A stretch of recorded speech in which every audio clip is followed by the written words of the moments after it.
Ouvre-nous l'intelligence céleste, divine.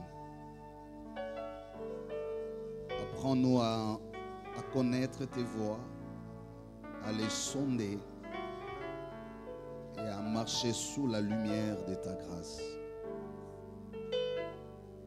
Saint-Esprit, nous te demandons de nous accorder la persévérance dans les bons enseignements pour arriver à être témoin alors de ton témoignage d'amour. Bénis chacun de nous. Nous voulons incliner nos cœurs pour les rendre et les déclarer captifs à l'obéissance à ta parole. Au nom de Jésus, amen. Voilà.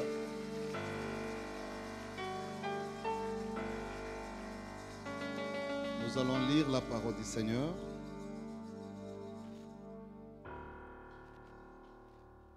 Je voudrais nous proposer 2 lectures. La première, c'est dans l'épître Évangile selon Luc. C'est la première lecture. La seconde, nous allons lire l'épître aux Colossiens, le chapitre 3. Nous allons prendre à partir du verset 5 jusqu'au verset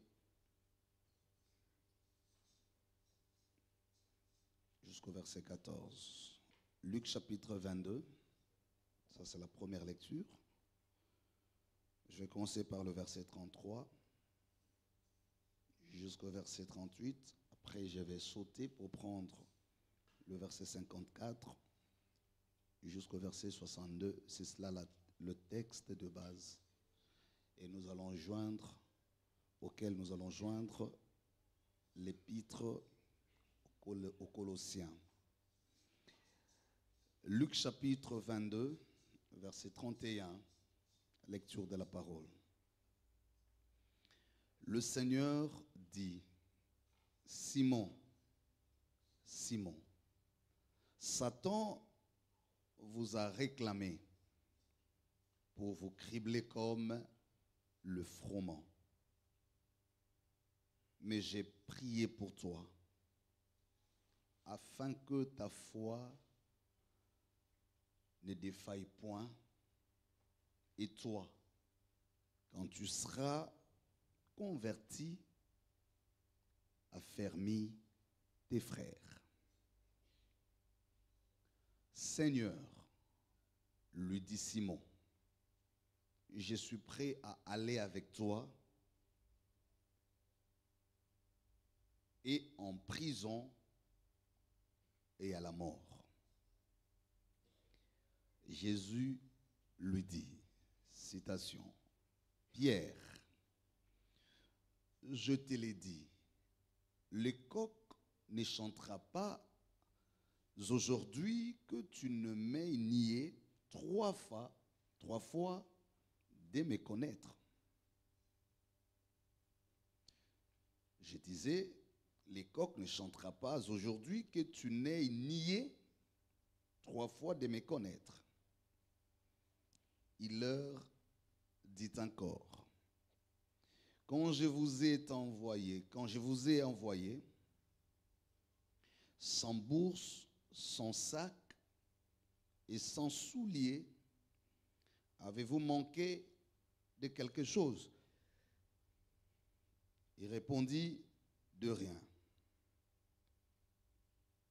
Et il leur dit, mais non, au contraire, que celui qui a une bourse la prenne, et celui qui a un sac le prenne également. Que celui qui n'a point d'épée vende son vêtement et achète une épée. Car, je vous l'ai dit, il faut que cette parole qui est écrite s'accomplisse en moi. Je le cite, cette parole. il a été mis au nombre des malfaiteurs. Et ce qui me concerne est sur le point d'arriver. Point de citation. Ils dirent, ce sont les disciples, Seigneur, voici 2 épées. Et il leur dit, cela suffit. Le verset 54. Après avoir saisi Jésus, ils l'amenèrent et les conduisirent dans la maison du souverain sacrificateur.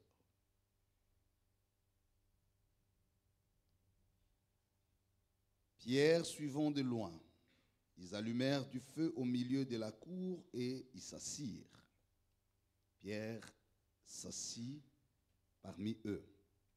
Une servante qui les vit s'assit devant eux.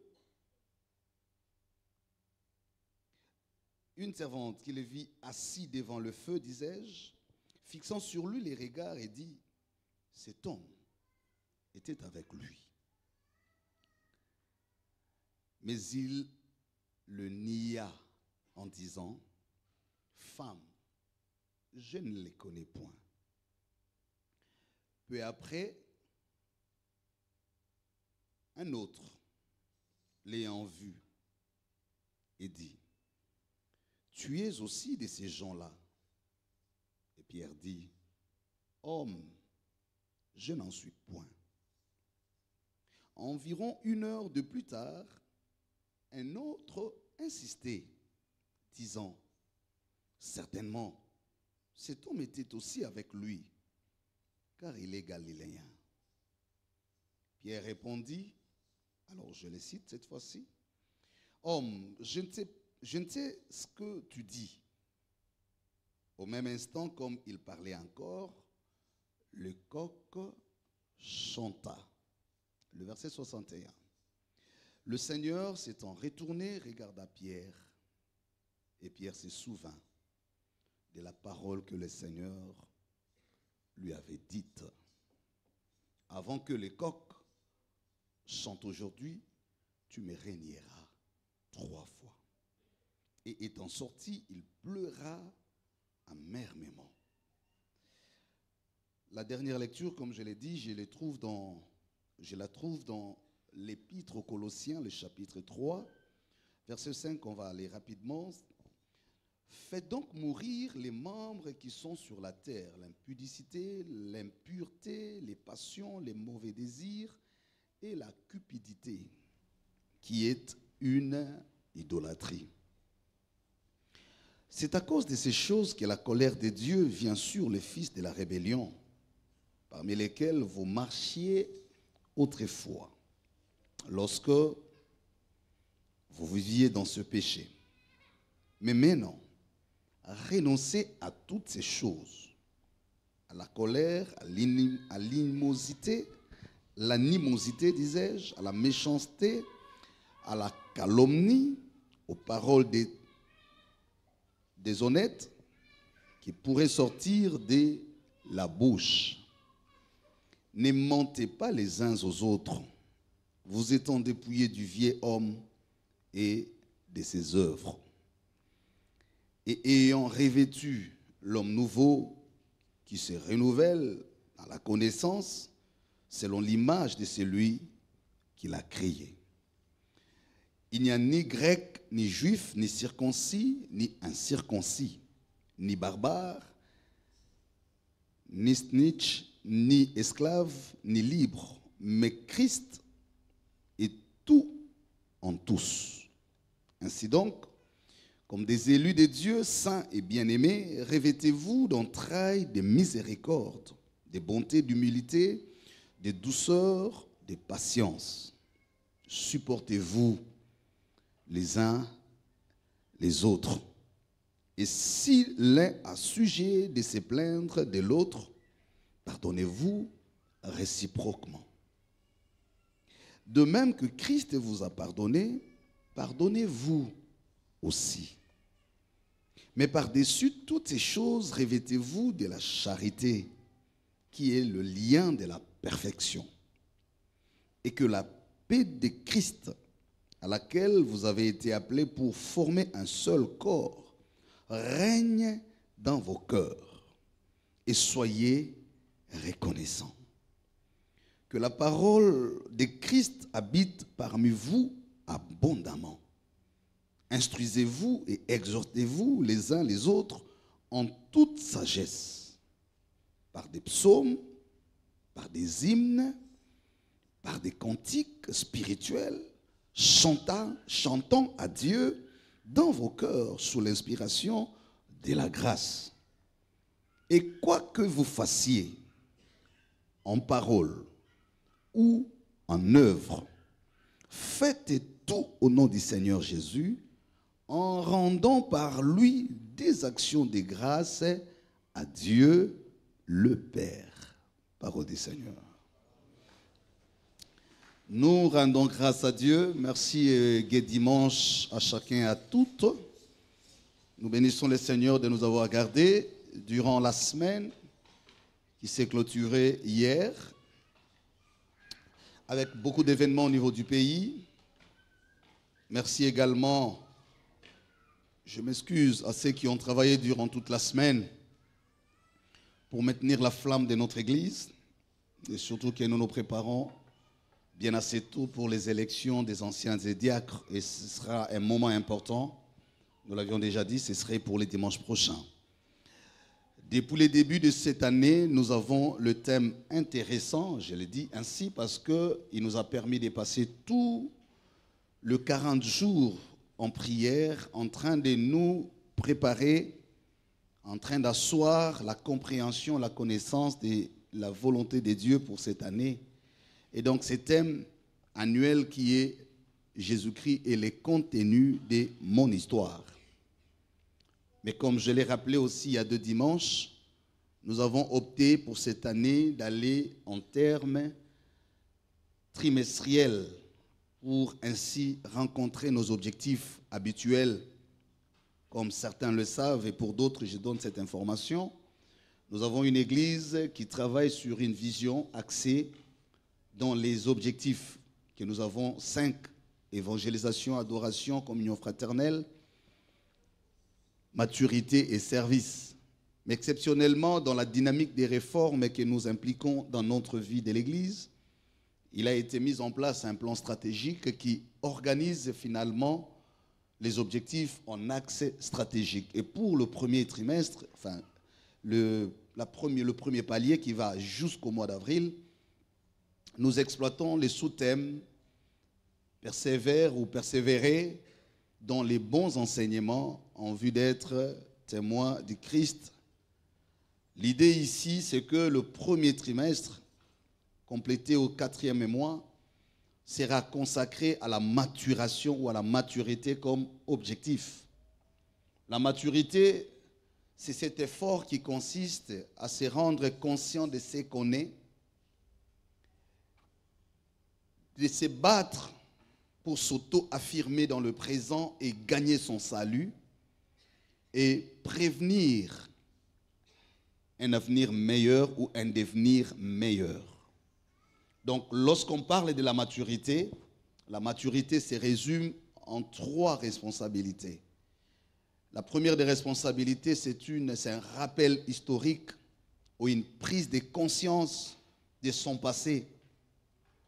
Arriver à faire un état des lieux, arriver à tirer des leçons de son passé, sachant qu'en tant qu'humain, on a les forces et les faiblesses, mais on fait l'expérience à la fois avec Dieu, mais aussi avec les mondes, entendus comme les autres.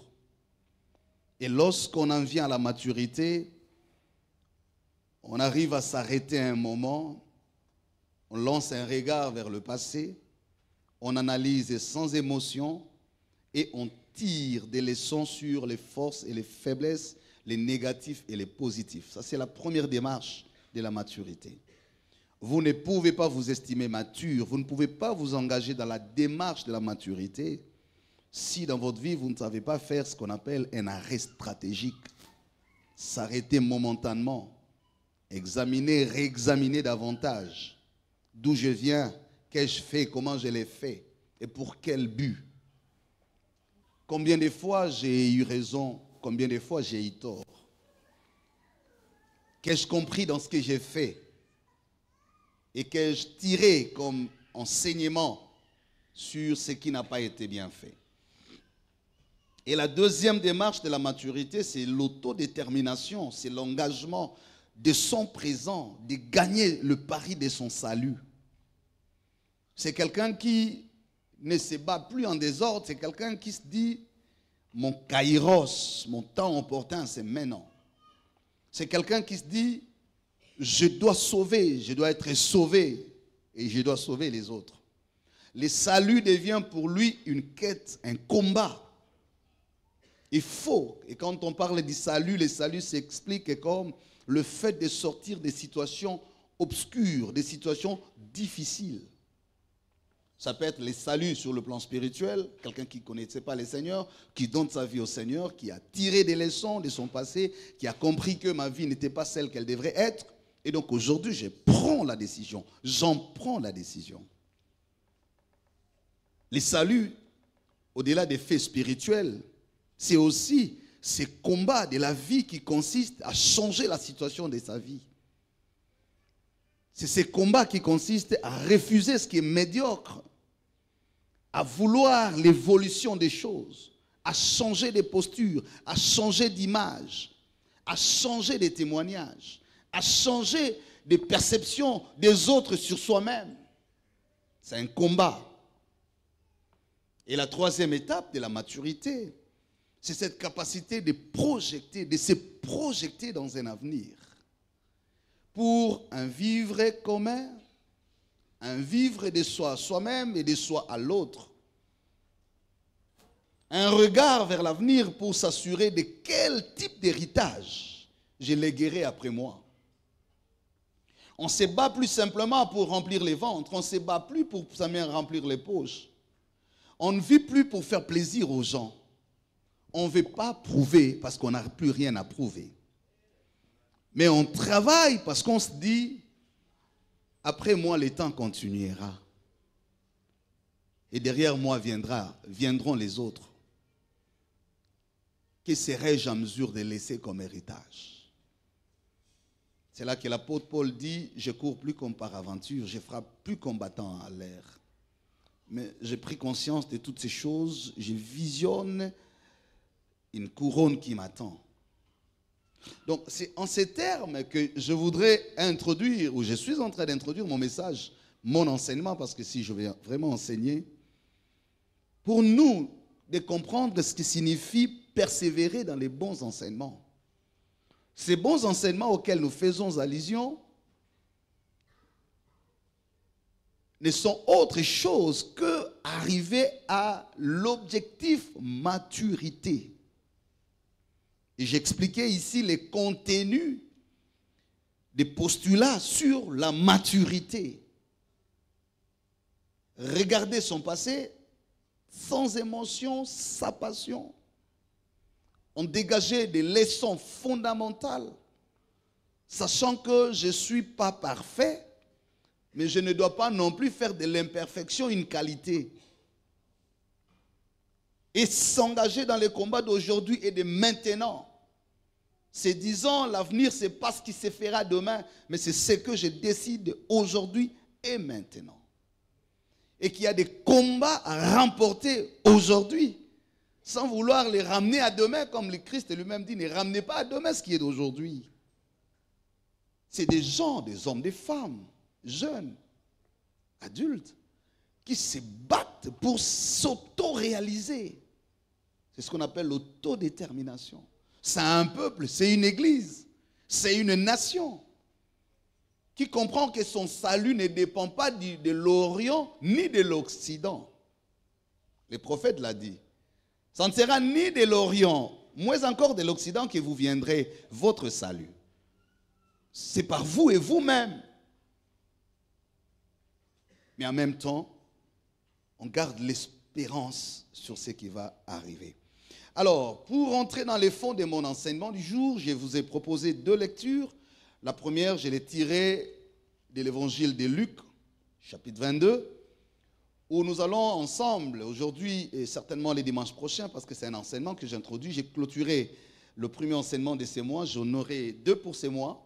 Aujourd'hui, j'introduis un nouvel enseignement et celui-ci va nous aider à affronter un défi de la vie. C'est le défi, je le présente comme le fait d'arriver à travailler sur soi-même. Je ferai une lecture introvertie. Et j'ai pris comme modèle un homme de la Bible, un personnage important, Pierre, Simon Pierre. Et le texte que j'ai lu, peut-être auquel on peut joindre, c'est celui de Matthieu, le chapitre 16, verset 13.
Sacrifice. Voilà l'expérience que nous allons découvrir. Et ces leçons vont nous aider, chacun en ce qui les concerne, de les incarner, de les intérioriser dans sa situation. Ça peut être dans ta vie physique, ça peut être dans tes études, ça peut être dans tes relations, ton mariage, tes fiançailles, ton engagement de servir Dieu, ta vie en tant que telle. Dans toutes les dimensions de la vie, ces fondamentaux vont nous aider à découvrir justement ces expériences qui nous échappent souvent. Comme chrétiens, on est là, on se pose beaucoup de questions. Mais pourquoi moi j'ai reçu les promesses de Dieu? Pourquoi moi j'ai reçu les promesses de Dieu? Je prie, je me consacre, je vais à la montagne. Mais pourquoi ces choses n'arrivent pas? Pourquoi telle promesse ne s'accomplit pas? Certains même se remettent en question. Et ils doutent même de leur foi. Ils doutent même de leur appel. Parce qu'ils se posent à un moment la question de savoir est-ce que Dieu me connaît ou pas. Acclamons le Seigneur si nous sommes là.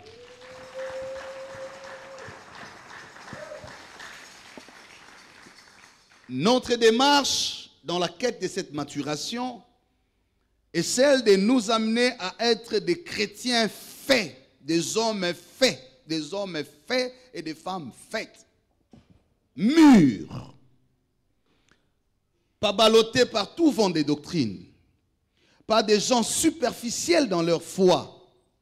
Église de l'Istar veut faire de nous de vrais témoins du Christ. Et donc il faut persévérer dans les bons enseignements. Ce qui va se passer ici, la péricope que j'ai soumise à la lecture parle d'un extrait de la vie de Pierre. Vous savez, Pierre, ça a été un disciple que Jésus a beaucoup aimé, je ne reviens pas sur ça. Il a été pêcheur de poissons, il s'est retrouvé dans le cercle très intime du Seigneur. Le chapitre 16 du verset 13 de l'évangile de Matthieu, auquel je joins à la lecture sans les lire, renseigne de quelle manière Jésus révèle le destin de Pierre. Et une fois, c'est Jésus qui posera la question de savoir qui suis-je au dire des hommes. À la réponse, certains dirent, tu es le Messie. Non, enfin, tu es Jean-Baptiste, tu es l'un des prophètes. Les autres disent que tu es Jérémie. Mais quand il se tourne vers les disciples, il dit, vous qui vivez avec moi, vous qui mangez, marchez, vous qui êtes proches de moi, vous qui partagez ma proximité et même ma solidarité. Vous partagez à la fois ma subjectivité, donc mon être en tant qu'être, mais vous partagez aussi ma solidarité, c'est-à-dire le bénéfice de mon amour, de ma grâce. Je vous ai mis dans le précaré de mon intime amour. Quelle lecture avez-vous de moi? C'est la question de Jésus à ses disciples. C'est le jour où Pierre va dire, tu es le Saint, le Fils de Dieu. Mais ce qui devient intéressant, c'est la réaction de Jésus. Il dira, ce ne sont ni la chair, ni les sangs qui t'ont révélé à connaître mon être. Ça, ce n'est que le Père qui peut le révéler. Ceci ne vient pas de toi. Mais Jésus va plus loin. Il lui dira, tu es alors Simon, Képhas, comme dit en grec, Pierre. Il dit, si tu es Simon, mais on t'appellera Képhas ou alors Pierre. Jésus a rajouté, c'est sur cette pierre que je bâtirai mon église. Je commence par là. Suivez-moi attentivement. Là, nous comprenons déjà la place et la vision que Jésus avait de la personne de Pierre. Pas le Pierre physique, pas le Pierre charnel. C'est comme ça qu'il commence par lui dire, ce ne sont pas la chair et le sang qui t'ont révélé mon être. Et moi aussi, je te révèle ton être. Tu dis, je suis moi le Messie. Ça, personne ne peut le dire. Parce que celui qui me regarde comme le fils né d'une femme, Marie, ne peut jamais comprendre cette vérité. Ça, il faut avoir la proximité avec le Père. Ça, il faut qu'une grâce particulière vous soit communiquée pour cerner cette vérité. Il était en train de dire à Pierre, ce n'est pas un mérite humain. Ce que tu dis ne révèle pas de ta connaissance, ni de ta maturité, ni de ton expérience, ni de ta perfection. Ça, c'est quelque chose qui est passé par toi. Mais le fait que le Père décide de le faire passer par toi, c'est que tu n'es plus un homme ordinaire. C'est que ton être doit se différencier. Si j'étais dans un auditoire technique, je dirais ton être phénoménal de ton être ontologique. L'être qui fait l'expérience de la vie et l'être qui est selon l'identité de Dieu. C'est ce que je voulais dire. Quand nous parlons de l'être, il y a deux dimensions dans l'être. Il y a l'être comme être physique qui fait la découverte du monde de la vie, qui fait l'expérience de la vie, qui naît, qui apprend à marcher, qui tâtonne, qui apprend à manger, qui est malade, qui est guéri, qui est fort, qui est faible. C'est ce qu'on appelle l'être phénoménal. Il fait l'expérience des phénomènes de la vie. Mais il y a aussi un être qu'on appelle être ontologique. L'être en tant qu'être existant en forme de Dieu. C'est cet être-là identifié dans le plan du Seigneur qui est porteur de promesses de Dieu. C'est celui-là qui partage la proximité spirituelle avec Dieu. C'est celui-là qui est jugé digne. C'est celui-là qui est apprécié dans le plan de Dieu et que Dieu lui confie l'appel, la vocation ou même accepte de faire avec lui l'alliance. Est-ce que vous me comprenez? Est-ce que vous me comprenez? Aujourd'hui, je vais vraiment enseigner. Alléluia. Donc, tel que tu es là, tu n'es pas que ce que tu es. Tu es aussi ce que tu ignores, mais tu es aussi ce que tu désires sans le devenir. Donc, il est difficile de conclure sur l'homme, sur l'être, en fonction de son expérience de la vie. Au-delà de son expérience de la vie en tant qu'humain, il y a aussi son identité dans le plan de Dieu. Il y a la place qu'il occupe dans le schéma de Dieu. Il y a ce qui donne à Dieu l'espace de se faire le contenu de son histoire. Et cette dimension n'apparaît pas visiblement et toujours de la même manière. Ça peut être ton fils, ça peut être ta fille, ça peut être ton mari ou ta femme. Peut-être que les raisons qui vous ont poussé à vous marier se sont limitées à l'être physique. la beauté, la tribu, le chagrin, l'opportunisme, le besoin de la vie sociale, ou même le besoin d'aller vivre à l'étranger pour avoir les documents. Suivez-moi bien. Les gens peuvent s'attirer les uns vis-à-vis des autres en se limitant sur l'intérêt de l'être extérieur ou l'être physique, l'être phénoménal. Les gens construisent même des relations de toute la vie, parfois à la limite de ces éléments-là. Ah non, c'est calme. Comme si toute la vie se limitait au calme de l'être physique. Il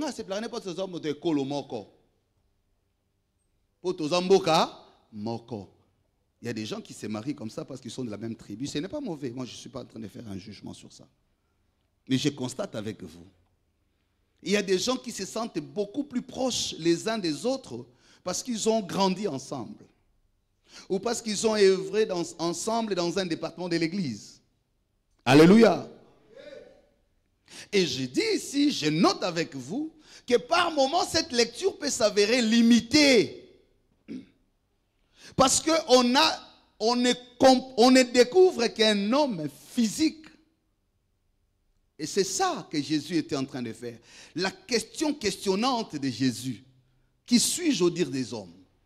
En questionnant les apôtres, il était en train de questionner aussi leur façon de se questionner. Il voulait savoir pas seulement ce que les hommes disent de lui, mais ce qu'eux aussi disaient de lui. Et quand il donne la réponse, on comprend très vite que la plupart des réponses s'attachaient à l'être physique de Jésus, à l'apparence de Jésus, aux œuvres qu'il accomplissait, aux actes qu'il posait et à la vie qu'il menait. Chaque fois qu'on reliait son identité, c'était en référence de quelqu'un d'autre. Tu es Jean-Baptiste, parce qu'il a baptisé. Tu es Jérémie, parce qu'il était jeune prophète. Tu es l'un des prophètes, parce qu'il accomplissait des miracles. Tout le monde qui parlait de lui était en train de rattacher son identité à un fait. Quelqu'un d'autre dira, ah non, il est intelligent, parce qu'il avait fait 70% en premier graduat. Moussor, ah non, elle est très jolie, parce que ce jour-là, la soirée des fêtes, elle s'est très bien maquillée. Quelqu'un d'autre peut dire, ah non, c'est un homme patient, parce que ce jour-là, il a fait semblant de supporter l'insupportable. Quelqu'un d'autre peut dire, ah non, elle a amené, parce que seulement il t'a fait croire qu'elle a dit la vérité. Mais en fait, en réalité, ce n'est pas ce qu'elle est. C'est comme ça qu'on se trompe. Et Jésus, sachant qu'il voulait aller à une autre dimension de responsabilité, il voulait revérifier ces gens jusqu'où vous me connaissez. Et quand tout le monde donne ses réponses, il se tourne vers les disciples et quand Pierre va dire tu es le saint, Jésus dit là tu ne parles plus de l'être phénoménal, mais tu es arrivé à l'être ontologique. Tu ne parles plus de celui qui a multiplié le pain, parce que ça quelqu'un d'autre aussi l'a fait. Tu ne parles plus seulement de celui qui a guéri un malade, parce que Élie aussi en a fait. Tu ne parles pas seulement de celui qui annonce des oracles, parce que Jérémie aussi l'a fait. Mais là, tu parles de celui qui a une identité propre devant le trône de Dieu. Sans confusion de sa tribu, sans confusion de son histoire, de son âge, de sa maladie d'aujourd'hui, sans confusion de son passé, mais je connais l'identité de la personne devant le trône de Dieu. Vous savez, ça c'est le premier point que je nous partage. Si vous avez bien fait l'introduction, en parlant des trois postulats que j'ai énoncés, alors mettez le premier point, la démarche de la maturité, pour persévérer dans les bons enseignements, faire la différence entre l'être phénoménal et l'être ontologique, ontologique O-N-T. Mais vous pouvez dire des termes beaucoup plus simples, entre l'être physique ou charnel et l'être spirituel. Ça, c'est plus adapté au langage de l'Église. Parce que l'être physique, charnel, n'est pas l'être spirituel.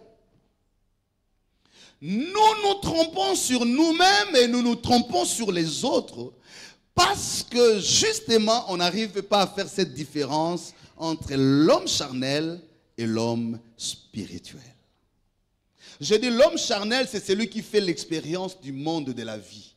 Mais l'homme spirituel, c'est l'identité qu'on porte devant les trônes de Dieu. Cette identité ne change pas quand tout change en l'homme. Cette identité est la même quand on naît, quand on grandit, quand on devient adulte et quand on meurt et même après la mort. C'est comme ça que j'appelle ça l'être ontologique, qui ne subit pas de modifications par les chocs des circonstances, qui ne subit pas de modifications par les changements des contextes. Qu'il soit à Kinshasa, c'est la même personne. Qu'il soit aux États-Unis, c'est la même personne. Qu'il soit jeune, c'est la même personne. Qu'il grandisse, c'est la même. Qu'il vieillisse, elle reste la même. Qu'il soit pauvre, c'est la même personne. Qu'il devienne riche, c'est la même personne. Qu'il soit célibataire, c'est la même personne. Marié, elle reste la même personne. C'est ça l'être spirituel. L'identité propre qu'on a devant le trône de Dieu. Et quand Dieu parle de toi, il ne parle pas de toi sur la base de l'être physique ou charnel. Parce qu'un être charnel, akokonda, akoya munene. Akokoma pembe, akokoma mwendo. Akozala molelenge, akokoma mpaka. Et aboyete, akolinga madeso, elle m'a changé comme linga pondu. Akosa célibataire, akobala. La jeune fille a commis maman. L'être physique change, subit des modifications, parfois volontairement ou même involontairement. Et parfois, il subit des chocs. Mais l'être spirituel, quand le Seigneur parle en termes de promesses, lorsque le Seigneur dit « Je te rendrai grand », tu ne le deviens pas le jour où la promesse s'accomplira. Tu l'es déjà dans le choix que Dieu a opéré sur la base des critères que lui apprécie en toi. Ça ne dépend même pas de la foi de ton pasteur. Ça ne dépend même pas de la précision du prophète. Ça ne dépend même pas des 40 jours que tu as fait en brousse en train de jeûner et prier. Je t'encourage de le faire. Mais ça dépend des convictions que Dieu rattache à ton identité qu'il a appréciée devant le trône. Et c'est à cette identité que se rattache la mission que nous avons. Et c'est là que Dieu s'est fait le contenu de notre histoire.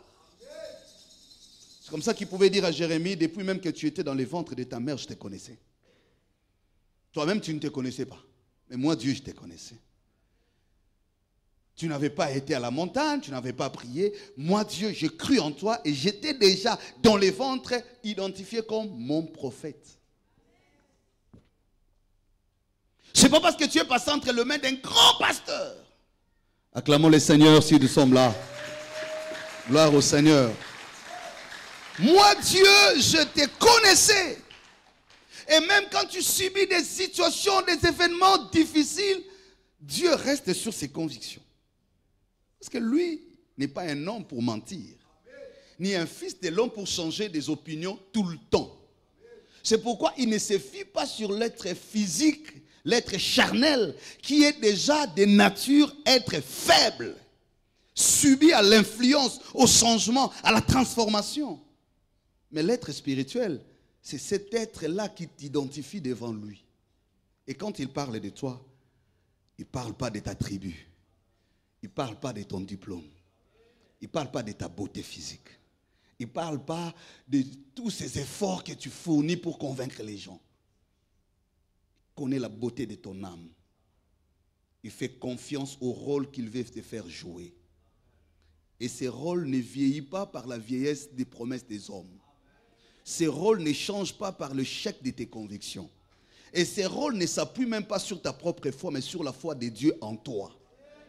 Au point que toi-même, tu peux cesser de croire, mais Dieu continue à croire.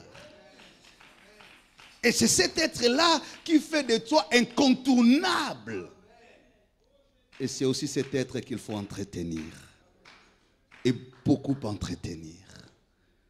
C'est comme ça, Jésus vient dire à Pierre, tu es toi-même Pierre. Et c'est sur cette pierre, pas la personne physique. Parce que si Jésus avait bâti son église sur la personne physique de Pierre, ce serait une église fragile. Et je vais en arriver à cela lors du reniement. Quand Jésus lui dévoile, il ne parle pas du Pierre physique. Personne limité dans le temps est caractérisé par des faiblesses. Il parle de la révélation qui sort de la bouche de Pierre. Il parle de l'identité de l'être ontologique qui se révèle en lui, le contenu que Dieu met dans sa bouche. Quand il dit tu es le Saint, le Fils de Dieu, la révélation que tu as sur ma personne, disait Jésus, c'est sur cette révélation-là que mon église sera fondée.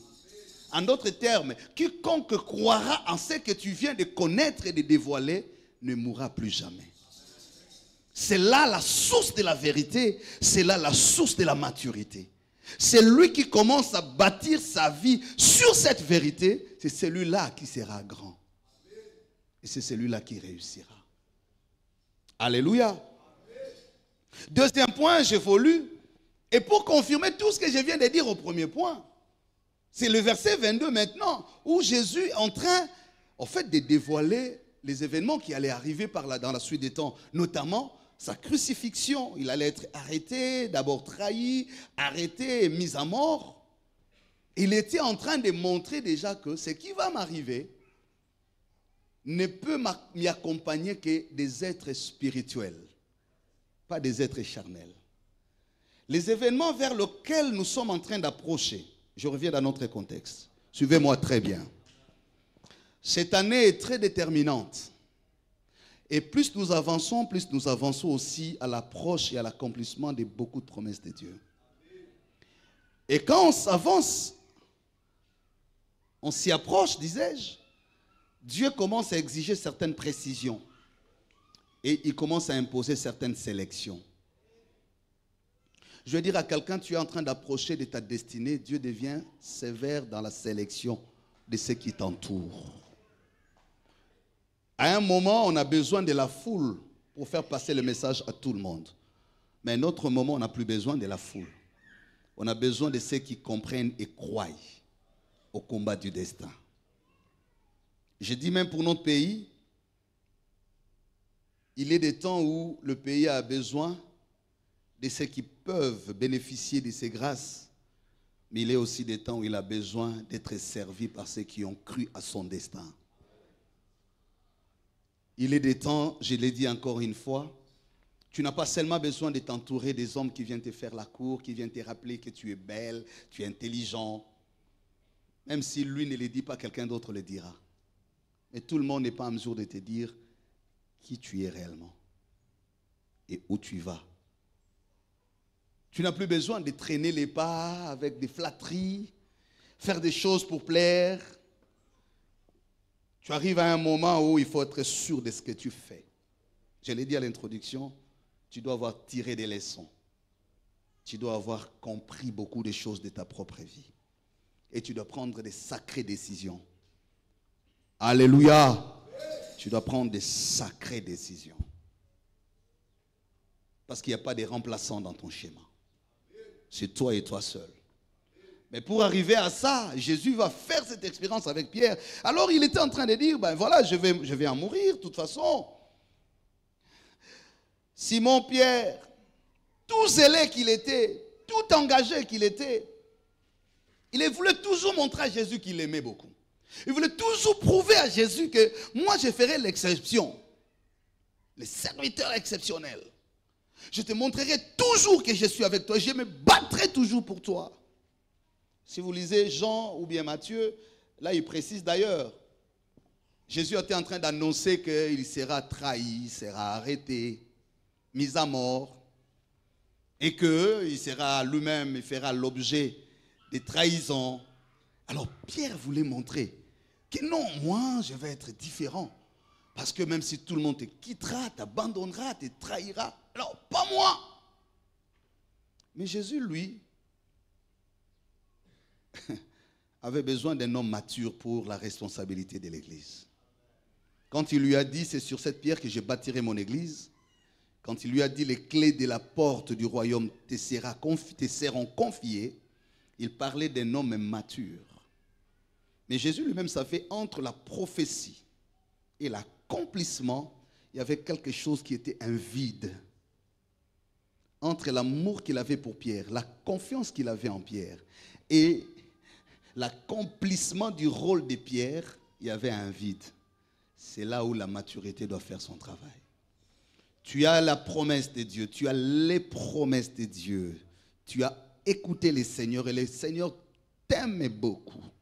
Mais entre ce qu'il t'a promis et ce que tu dois accomplir, il y a l'exigence de la maturité. Le don spirituel ne résout pas tout. Les temps passés à l'église ne donnent pas non plus tout. La proximité avec le pasteur ne rassure rien. Hein? Et même le temps de passer en prière, en montant à la montagne, sous la table, sur la table, c'est bien. Mais si cela n'est pas assis sur la connaissance vraie de la parole, ça devient du bruit. Ça devient de l'activisme. Acclamons encore les seigneurs. Oui. Gloire au Seigneur.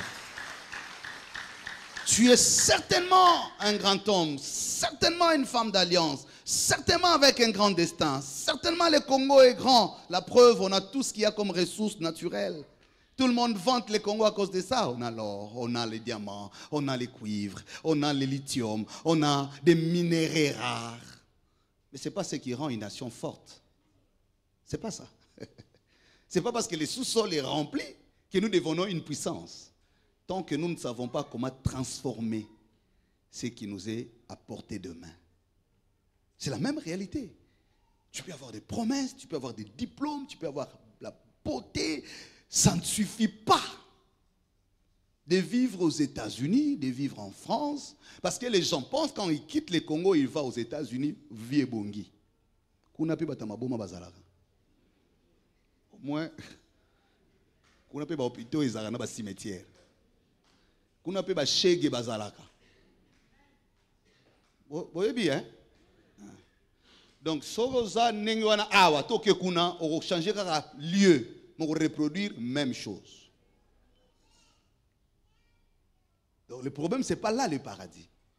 Il y a aussi des gens, à ta, si vous gérer $10, vous pouvez ça $1000, vous pouvez gérer. Vous pouvez ça 10 000 à Kokapete, vous pouvez ça 1 million. Mon accueil a comme une fête, bonjour. Mais la sucrée? Il a l'argent, il ne sait même pas ce qu'il faut faire avec ça. Il vole beaucoup, mais il ne sait pas où mettre ça. C'est comme ça qu'on a des voleurs patentés qui volent, mais qui ne savent même pas bénéficier du fruit du vol. Parce que quand ils volent, ils sont troublés. Ils se retrouvent avec 18 familles, ils se retrouvent ici, président club, côté à judo, côté à nido, Mounkoussa. Et après 5 ans, quand tu le retrouves, il n'y a aucune trace. Et puis il va encore venir déranger pour revenir encore au poste. Bon, ça me ramène l'autre, bon. Mais ça va passer. Hein? Parce que si tu n'es pas construit, même dans le mal, tu le feras de mauvaises manières. Hein? Ça dit, c'est compliqué. On a intérêt à être des bons chrétiens pour changer nos vies, mais aussi changer notre environnement. On a intérêt à être des bons témoins du Christ pour accomplir ce que la parole dit, vous serez la lumière. Là où tout le monde marche comme des fous, comme si des enchaînés, mais vous venez donner un autre son de cœur. La vie n'est pas que ça. On peut vivre heureux sans forcément ça. On peut être honoré, respecté, sans faire la folie. On n'a pas besoin de faire forcément ça pour se sentir capable. Tu n'as pas besoin de ça pour te sentir femme. Tu n'as pas besoin de te prostituer pour te sentir femme. Tu n'es pas obligé de faire certaines choses pour te mettre en confiance. Alléluia. Tu n'as pas besoin d'insulter, insulter. Tu n'as pas besoin. Au bout combien de fois? Ça a donné quelle solution? Alléluia. Entre ce que Dieu t'a dit et ce qui doit s'accomplir, il y a un vide. Et c'est ce que Jésus a voulu faire comprendre à Pierre. Quand Pierre disait, Jésus le regarde et dit, Pierre, Simon, le diable t'a cherché et a failli te cribler comme du froment. Et moi, j'ai intercédé pour toi. Mais ce que Jésus va ajouter va m'impressionner. Même le texte original est dit. Il dit, quand tu seras converti. Quel est le contenu que Jésus donne à la conversion? Parce qu'il est déjà apôtre. Il a déjà quitté sa maison, a suivi Jésus. Il est son serviteur. Mais Jésus lui dit, quand tu seras converti, alors affermis tes frères.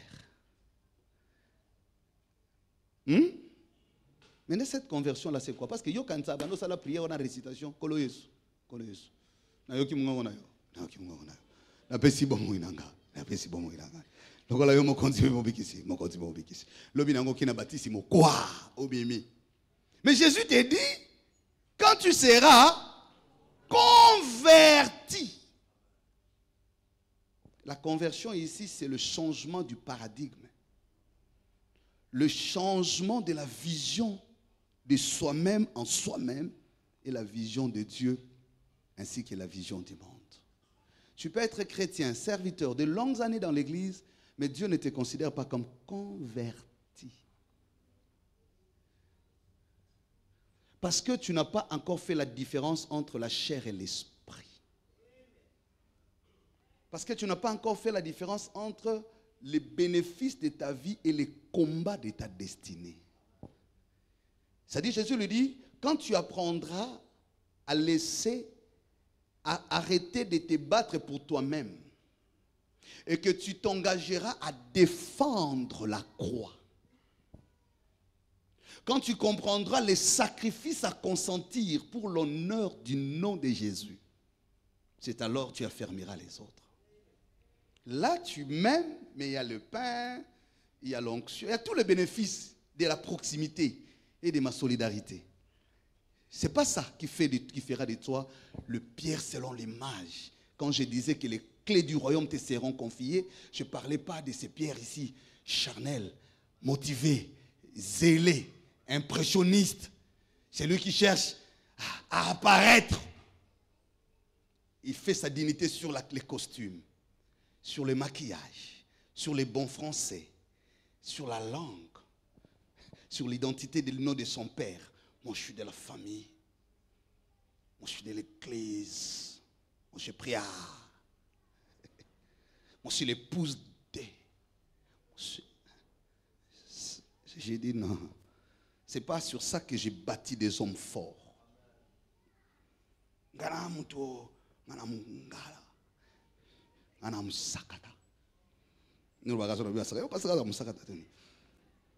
Alléluia. Jésus est en train de lui dire, c'est pas sur ça que j'ai fait des hommes capables de changer l'histoire de la génération. Pierre dit non, même quand tout le monde te quittera, moi Pierre, dit, non, ça c'est les ailes, c'est le courage, c'est la motivation. Dans la foi, on n'a pas besoin de l'ouyenge. On a besoin d'être assis. On peut se retrouver seul contre tous quand on sait qui on est et sur quoi on s'appuie et à laquelle des coupes on a bu dans son alliance. On ne s'agite plus. On ne cherche plus à prouver. On sait d'où l'on vient et où on va. Qu'on donne un diagnostic sur ta santé physique, qu'on dise que non, je sais celui qui m'est apparu. Je sais ce qu'il m'a dit. Belle famille, tu n'as pas besoin. Tu commettras des erreurs irréparables. Parce que tu veux convaincre un fiancé. Oh non, bang, so asali boyota okimanga. Yaya. So azam ta okima okimaka. Ikopi bala kisasa zolo ba o lambalia to yati. Yo bi ba kisasa ba kamo bota langwa. So qui a aimé un appétit à to lambi. Liana a été. Alors ça l'assemblant lelo un moment appétit normal et rozonga. La situ qui n'a pas n'arrive pas ça va en foutement te alala kate asala kande akwa kande vanui. Bible il faut kufa bon sait quoi. Il y a la kufa sali vanui. Afongo lili soit tali non akufina nous bien te. Alléluia. Tu n'as pas besoin de faire du n'importe quoi pour chercher à gagner la confiance. C'est là, la Bible nous renvoie aux Colossiens qui dit, détachez-vous de toutes ces œuvres de la chair. On ne construit pas dans le mal. On ne se trompe pas et on ne trompe pas Dieu. Il sait ce qui lui appartient. L'amour de Dieu est plus fort que tes propres calculs. Dieu te fait confiance au-delà de ce que tu penses. Il n'a même pas besoin que tu deviennes un ange parfait. Tu n'as pas besoin de mentir à ta conscience. Sois juste vrai. Remets-toi. Laisse-toi forger. Apprends juste de tes erreurs. Apprends des autres. Écoute et médite la parole de Dieu. Apprends à te faire une certaine discipline dans tes convictions. Tu verras que tu es meilleur. Tu es fort. Tu n'es pas une victime. Tu es en train de te comporter comme quelqu'un qui a tout perdu et qui cherche à faire perdre à tout le monde.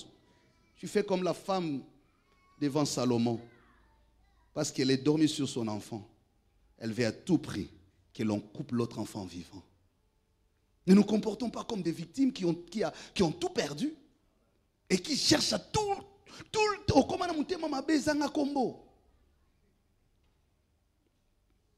Alléluia. Le Seigneur veut te construire. Et le deuxième point, apprends à travailler sur toi-même. Là, on va 3 points. Là, on a 2 points. Oh, on va 3 points. On va regarder. Parce qu'on a attaqué un micro comme tu l'as dit. On va 3 points. Là, on va 2 points. 3 T. Le deuxième point, apprends à travailler sur toi-même.